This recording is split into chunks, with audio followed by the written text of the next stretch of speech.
Hey, this is Olympic gold medalist Kurt Angle and TNA wrestler, and you're listening to the STS Radio Show. Oh, it's real.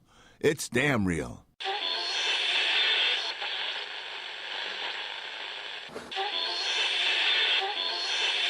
Are you ready?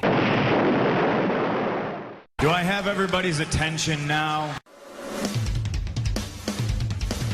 Welcome to STS Radio. You just wait and see how far we're gonna go. Because regular radio fucking sucks.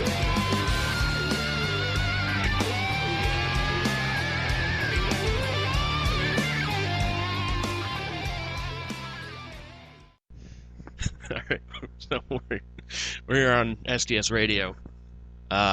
Bruce wasn't able to record with us this week. So I thought something that would be really cool to do would be to talk to Hogan over here, because you and I have been friends for a while, man.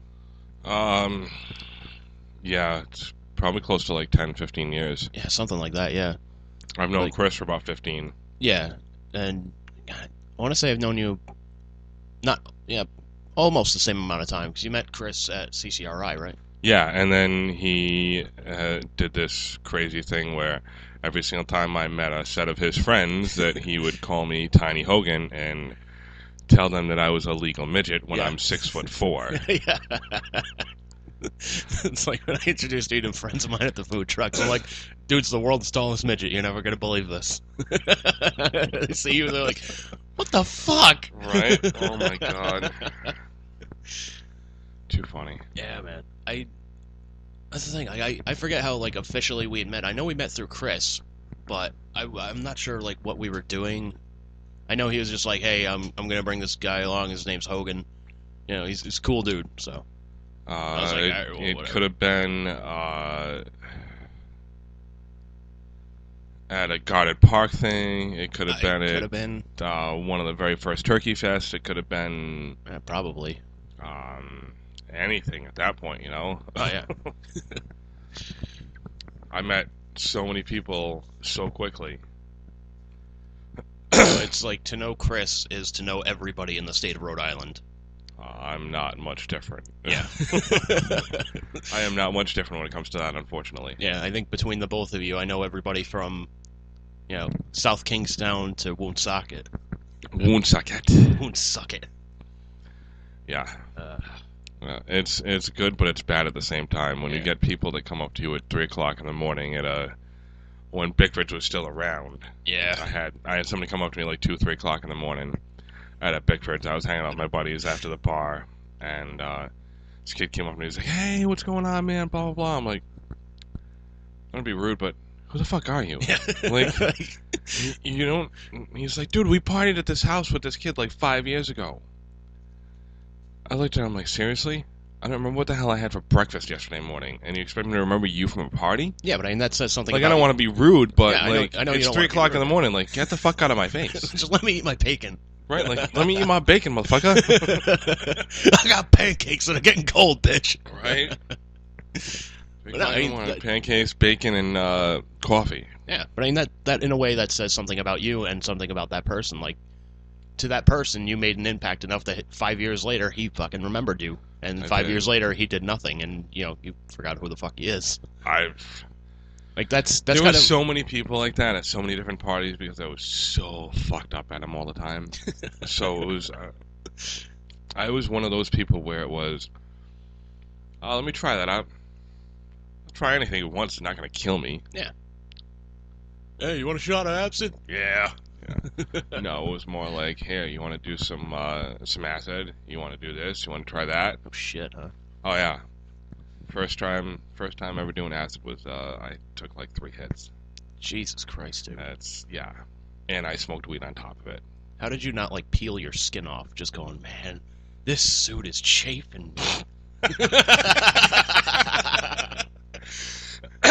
No, it wasn't anything like that. I was extremely fucked up. I can honestly say in all the 10, 15 years that I've known you, I don't think I've ever seen or even heard a story of how fucked up you got at a party.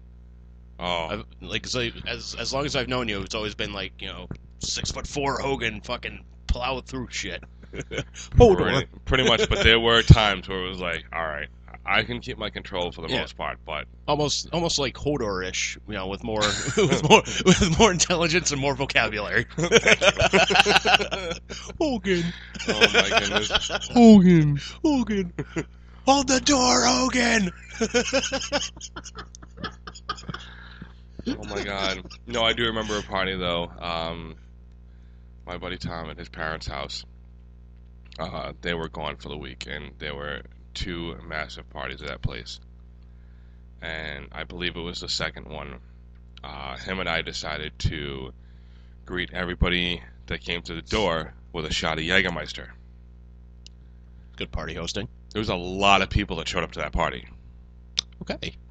So we got the big bottle from the big New Hampshire, like the big 2-liter bottle or whatever it was. Oh yeah, I remember getting asshole that for his birthday one year. I think I don't want to over-exaggerate, but I'm pretty sure we did that with about 35 plus people walking in the door. Jesus Christ. On top of that, drinking beer and doing all this other stuff and whatnot, and we both got so hammered that there is a picture of me holding him like a baby in the middle of the kitchen. Jesus, I mean that's you holding anybody though. And he was probably 180 to 200 pounds at that point, and I had him, and then for no particular reason, I just let him go. He dropped to the ground. We both laughed. We were both so shit-faced, it wasn't even funny. Fucking dick move on your part. I don't remember any of this, honestly. And I know there's a picture to prove it, and I know there's a video somewhere to prove that he got up, he punched me in the face, I punched him in the face, we both laughed, hugged it out, and that was the end of it. I'm assuming this is when he regained consciousness. You both laughed about it. No, neither. I don't remember any of it because I never even felt it in the next morning, and neither did he. All right. Just looking at you. I've never seen it. All right, because just looking at you, it looks like your fist would go through them like a fucking like a Japanese paper wall or something, you know? He's a bigger kid too. He's a decent sized kid. All right, fair enough, but. He's not like Chris's size, where I would, if I contacted with him, that he would go through the wall. Yeah, you would punch him to another continent. Pretty much. Oh my god. But, those were my party times back in the day. Yeah, because I was I'd never heard any of these stories. Because like I said before, as long as I've known you, you've always been you've had, a couple. I think I've seen you not drunk, but I've seen you kind of buzzed at one point. But that was pretty much it. That was the extent of it. And I think that was, it was some party. I think at Chris's old place in West Warwick. I think was the only time I'd ever seen you kind of buzzed. Yeah, the mini cupcakes.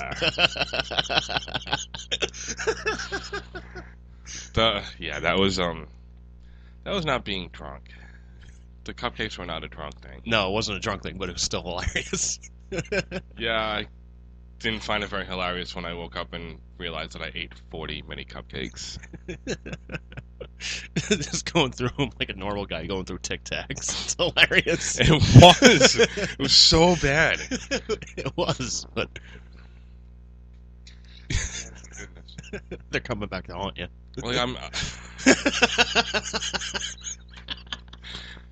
I'm shocked I didn't weigh 500 pounds when I smoked weed all the time, because I'd sit there and smoke weed and then mow down a bag of cookies or a bag of chips and everything. Hell, I did the same thing when I smoked weed fucking years ago, man. Yep.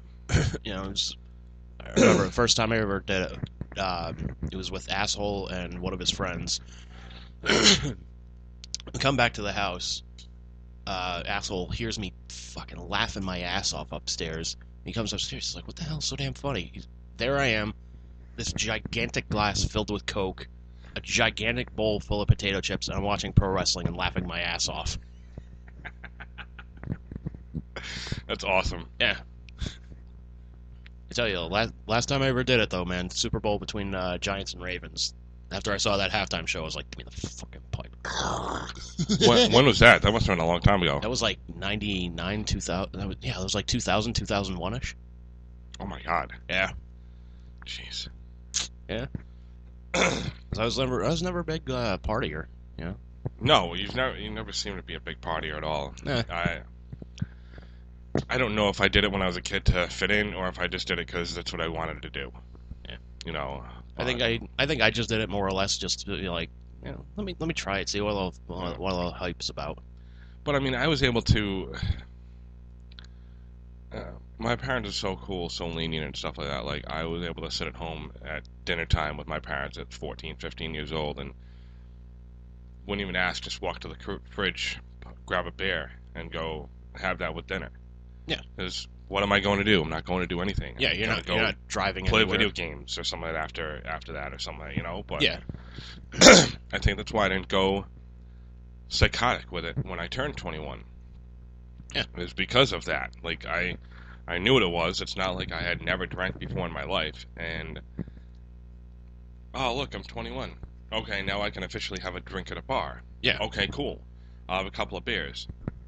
You know, So, I mean, don't get me wrong. It was bad for a while. Like, now, what was like the first like legal drink that you ever had? first legal drink I've ever had. Yeah, they always say you never forget your first. So,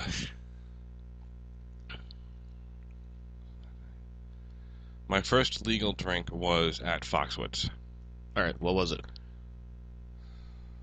I think it was just a beer. Honestly, I don't remember exactly what it was, but I know that we went to a very nice, very expensive restaurant in Foxwoods. I believe it was my grandmother that rented a limo Jesus. to take us up there. Had dinner, came back, and then my buddy John, who I worked with at the time, he stopped by the house, grabbed me. We went down the street to the LA Cafe, which is scum of all scum. You walk in the door. That's gonna be a new drop. you walk in the door and like you stick to the floor. Like it was. I don't know if it's any better now. I doubt it is, but it was disgusting then. But it was $1 draft beers. I signed the book. I had like 6 or 7 beers with him, hanging out. We played some pool. That was about it. It wasn't a crazy like I'm gonna go out and get hammered because I can. No, I did a lot of that. I'm trying to remember here. Like, I know my first like legal drink was a Coors Light at fucking Hooters. I know, it's really like. See, that was my problem when I did drink and we did the Hooters thing. And it was whatever, Monday night, all you can eat wings and stuff like that during the wintertime and stuff. Oh, yeah. Good times. I'd always go there on Monday nights and it'd be like, all right, well, you guys are all eating your wings, give me a pitcher of beer. And that was my dinner. Oof. That ain't good. What was it? I think it was me, Chris. I don't remember if Cindy was part of that or not. Jim Brady. Neil? I want to say Neil. I'm not entirely sure. Back a long time ago. a long time ago. I'm assuming. It's like he and Cindy dated for a little bit, yes. right? Yeah, okay. Yep, okay, so that was him. So I'm assuming he was, yeah. Yeah. So we all went to Hooters. I did my pitcher of beer for dinner. And then Chris and I had the bright idea of, let's go grab tubes and go to the dunes and go tubing.